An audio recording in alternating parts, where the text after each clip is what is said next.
2023 BMW M4 CSL First Drive Review, light it up. BMW says M is the most powerful letter in the world, but the addition of the letter CSL makes it both more powerful and lighter too. That basically sums up the M4 CSL, which cranks performance and removes weight to increase driver engagement. Simple concept, but this lightweight suffix comes heavily laden with responsibility. Originally meaning coupe sport leichtbau, or lightweight, and officially competition sport lightweight in today's genre-fluid times, CSL first appeared on the 3.0 CSL Batmobile launched soon after BMW M was founded 50 years ago. The CSL won the 1973 European Touring Car Championship and laid the groundwork for the M road cars we know today, but BMW has dusted off the CSL suffix only once since, and that was for the 2003 E46 M3 CSL, now revered as one of the best M cars of all time, if never sold in the US. So the pressure to deliver on only its third outing in half a century is immense. Good news, though, because while production is capped at 1,000 units, this new two-seat CSL is coming stateside, and we're happy to report it does indeed live up to the storied badge. Exterior design, visually challenged. Let's not get too ahead of ourselves with the good news stuff, because it's still a stretch to call the M4 either attractive or classy, especially when viewed alongside its predecessors. It does, however, exude purpose.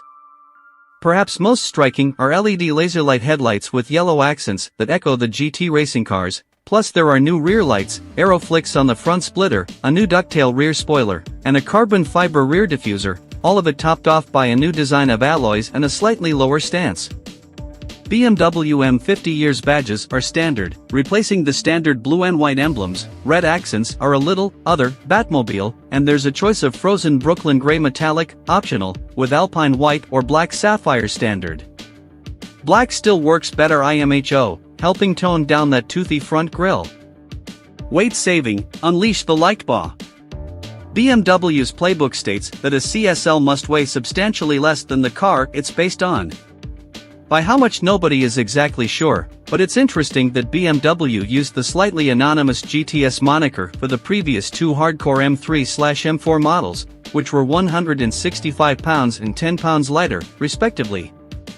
The M4 CSL officially drops 240 pounds at a US curb weight of 3,640 pounds, which is more than the GTS models and just 3 pounds less than what was cut from the E46 M3 CSL. Though the M4 CSL saving represents a smaller slice of a larger pie since it's a much heavier car overall. Nonetheless, 240 pounds remains a significant and impressive amount to extract from a modern car, especially with climate control and the full BMW Live cockpit infotainment system on board, a sensible decision, especially given 85% of E46 M3 CSL owners added comparable equipment back in. To break that figure down, a carbon fiber hood and trunk join the carbon fiber roof that's already standard on the M4, and together with a few other bits of carbon, saved 24 pounds. The titanium exhaust silencer saves 9 pounds. Carbon ceramic brakes are an option on the standard M4, but standard here, plus the CSL gets bespoke lightweight springs and struts and new lightweight alloys, saving 46 pounds. Inside, new carbon seats are 53 pounds lighter. Our test car featured electrically adjusted carbon-shelled seats, normally optional on other M4s, saving 21 pounds, and the rear seats are removed, saving a further 46 pounds. BMW says lightweight sound insulation accounts for 33 pounds. There's some chipping away at the kidney grills, you can see the radiator is much more exposed, the climate control and floor mats, and even the rear lights are, well, lighter, giving the final 8-pound push over the finish line. Performance and handling, faster, sharper. Performance and chassis revisions complement the reduced weight. The M4's S58 3.0-liter twin-turbo 6 is boosted by 40 horsepower to 543 horsepower at the same 6,250 RPM peak, with torque unchanged from the M4 competition at 479 lb-ft from 2,750 RPM. An 8-speed auto is standard, interesting given the manual is lighter, but perhaps quick shifts at the Nürburgring are the priority, but the CSL is rear-wheel drive only. Added up, and you get 0 to 60 miles per hour in 3.6 seconds and 191 mph flat out. The chassis is 8 mm lower with new helper springs front and rear, adaptive dampers are standard, plus there are uprated anti-roll bars, stiffer engine mounts, a bespoke cast aluminum strut brace, and a solidly mounted rear axle for extra precision. While tire sizes are unchanged, a monster 275 section for the 19-inch front tires and 285 20s for the rear, you can spec your CSL on super aggressive Michelin Cup 2 rupees. Factory driver Jörg Weidinger pulled a 7 minutes 20.2 seconds Nürburgring lap on the same rubber, but the car we sampled was shot on Pilot Sport 4S tires that are less effective in the dry but way better in the wet. There's no talk of downforce in the press material, despite the aero flicks at the front and the ducktail/diffuser at the rear, but clearly, they add some positive squish into the surface. At the wheel, hardcore done right. For a car intent on tearing tenths of seconds to shreds, the M4 CSL is impressively easy around town. The suspension feels tight yet supple in its softest setting, the steering twirls easily and you sit comfortably in leather seats with climate control, sat-nav and stereo all at your fingertips.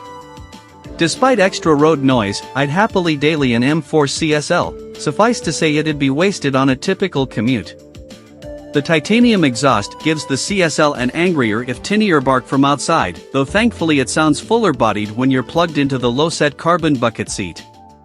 The 3.0-liter turbocharged motor remains a wonder of extraordinary bandwidth, performance, and throttle controllability, with, if anything, heightened response.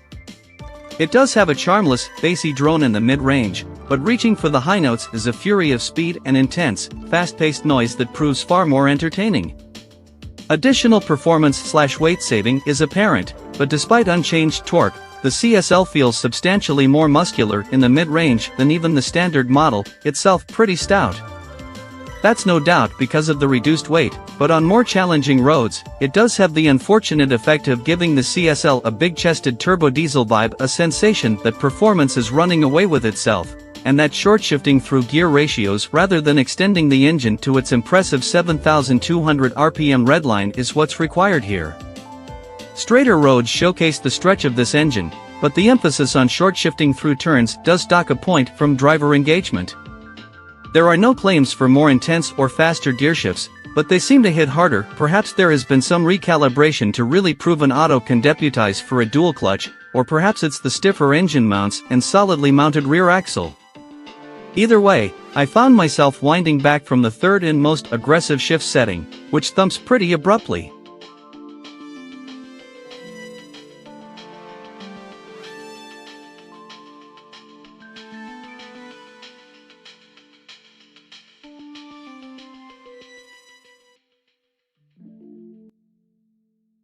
Thanks for watching.